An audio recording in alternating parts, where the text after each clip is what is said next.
Hello दोस्तों, इस video में साइंस के 25 क्वेश्चन का एमसीक्यू करने वाले हैं, जिसमें फिजिक्स, केमिस्ट्री और बायो तीनों सब्जेक्ट को शामिल किया गया है। तो चलिए स्टार्ट करते हैं।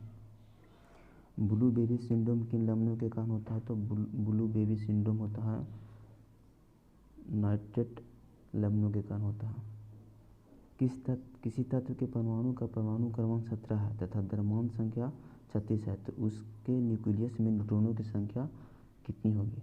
तो देखिए, सबसे पहले क्या करते हैं, जो द्रव्यमान संख्या 36 दिया है, इसमें से हम माइनस कर देंगे परमाणु संख्या 17 को, तो बराबर हो जाएगा 19, यानी कि उसके न्यूक्लियस में 19 इलेक्ट्रॉन होगा। उसके न्यूक्लियस में न्यूट्रॉनों की संख्या कितना होगा? तो 19 होगा।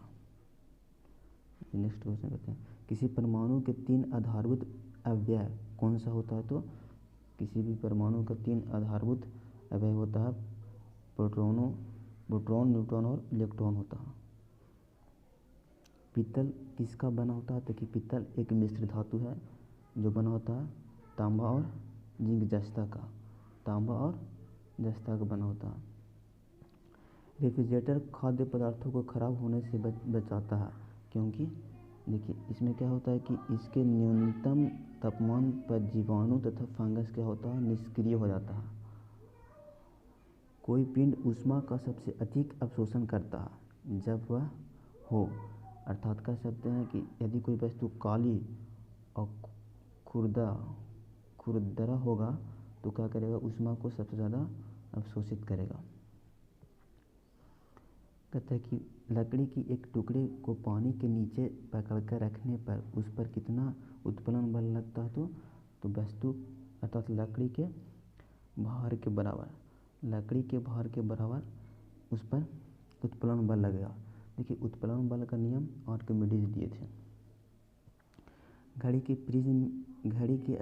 स्प्रिंग में भंडारित ऊर्जा कौन सा होता है? तो देखिए, घड़ी के स्प्रिंग में भंडारित ऊर्जा स्थैतिज ऊर्जा होता है, और स्थैतिज ऊर्जा का फॉर्मूला होता है mgh, जहाँ m फॉर द्रव्यमान होता है, g फॉर गुरुत्वीय त्वरण हो गया, और h ऊंचाई हो गया।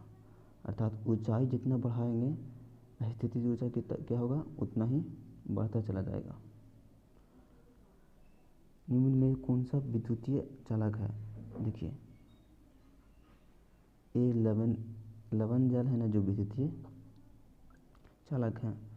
निम्नलिखित में से उस लवण का नाम बताइए जिसका श्रृंखला अभिक्रिया के लिए यूरेनियम के विखंडन के दौरान बना रहना अनिवार्य होता है। देखिए, यूरेनियम विखंडन में होता है तो उस समय न्यूट्रॉनों का बना रहना अनिवार्य होता है। प्रकाश छोटे छोटे कणों से मिलकर बने होते हैं, जिसे हम लोग कहते हैं फोटॉन कहते हैं। प्रकाश तरंगे किस प्रकार का तरंग है? तो कि प्रकाश एक अनुप्रस्थ तरंग होता है। अनुप्रस्थ तरंगे का एक और प्रॉपर्टी है जो पोलराइजेशन अर्थात ध्रुवण की घटना को दिखाता है। जिन अवस्थित रहता है, देखिए जिन रहता है जो गुणसूत्रों पर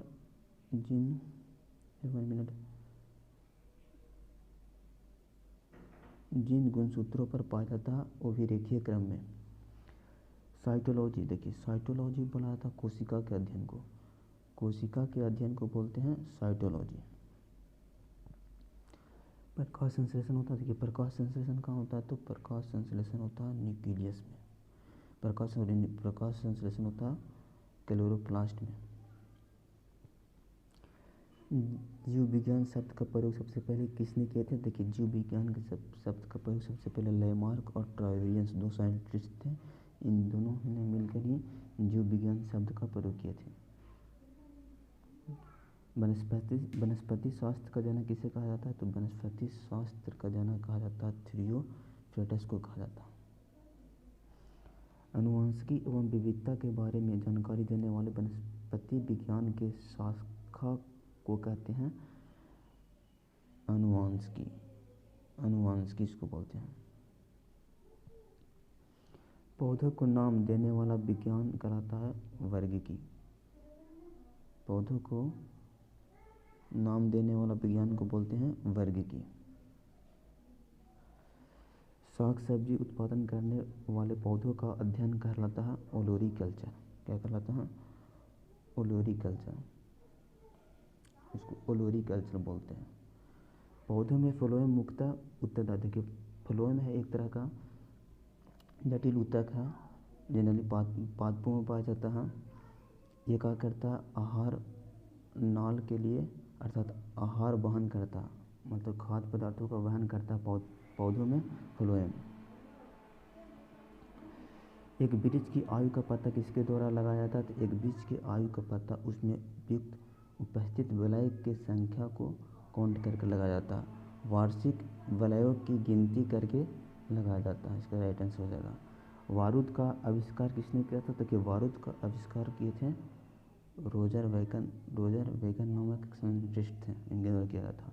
रासायनिक ऊर्जा को वैद्युत ऊर्जा में कौन बदलता है? तो देखिए, रासायनिक ऊर्जा को वैद्युत ऊर्जा में बदलता है बैटरी इसका राइट आंसर हो जाएगा।